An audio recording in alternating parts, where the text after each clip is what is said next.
Can you put Russia's airstrikes into context for us? There was a discussion from Vladimir Putin that said that maybe there should be a ministerial meeting and countries should get together and they should attack ISIS. They should deal with this militarily. But now we're hearing questions today that these airstrikes were not, in fact, an attack on ISIS, but were an attack on opponents of Syrian President Bashar al-Assad. What's the real story here? There appears to be a glaring contradiction between President Putin's words at the United Nations and his actions today, because the indications are from press reporting that actually the Russian forces attacked a Syrian rebel group that has been supported by the United States and Europe. They haven't attacked targets of the Islamic State. They attacked near Homs and Hama, which of course are not in that region of the Islamic State. And so President Putin appears to be trying to assert Russia as the critical power, a major defense of President Assad, very much trying, I think, to tweak and irritate the United States and trying to present an image of Russia as this dynamic power ready to lead this coalition.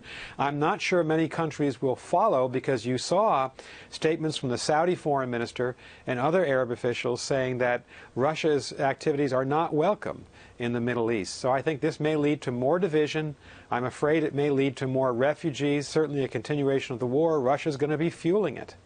Going to be feeling it. In the meantime, we see that the Defense Secretary Ash Carter is speaking in Washington right now on the Russian airstrikes in Syria.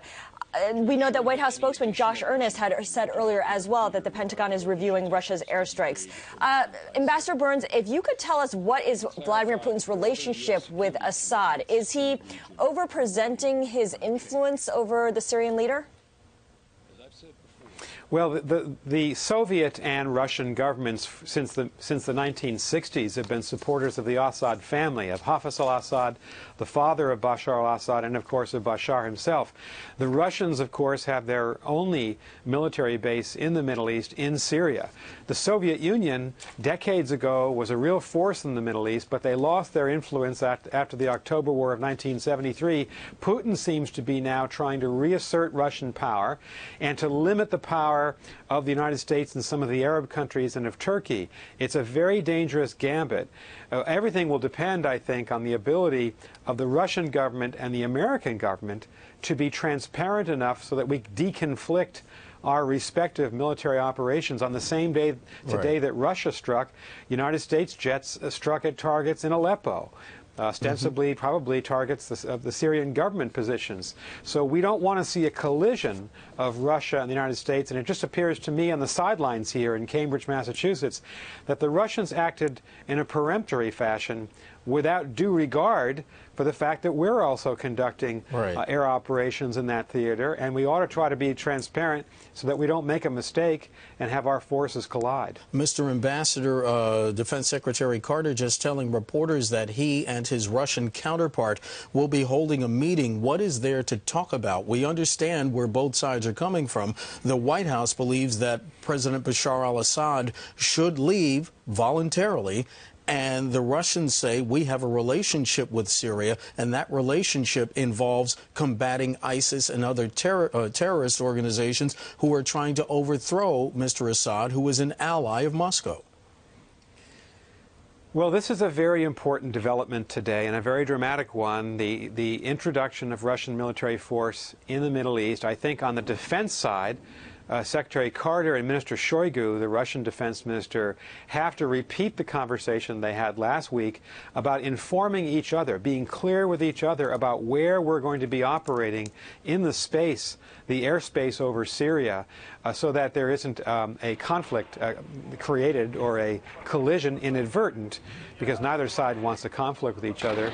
That's very important. On the diplomatic side, I think you'll see Secretary of State John Kerry continuing to speak with Russian Foreign Minister Sergei Lavrov about the need for a United Nations negotiation to begin that would insist that the Assad government stop its barrel bombing of civilians, because the Assad government has created and caused the majority of the deaths and the wounded in Syria, even more than the Islamic State.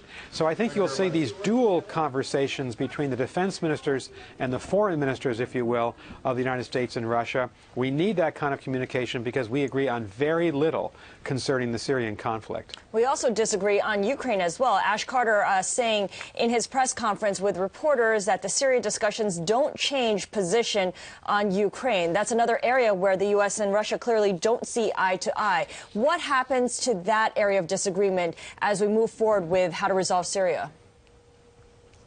I don't think anything changes because Russian military forces have been across the border into the sovereign territory of Ukraine. Russia's clearly violating the UN Charter. So the sanctions, the economic sanctions that have been in place for the last year and a half, they will clearly remain in place. Russia's done nothing to cause the European Union, Canada, or the United States to lift them. And in a strange sort of way, it may be one reason for President Putin's very decisive aggressive actions in Syria may be that he's trying to change the story.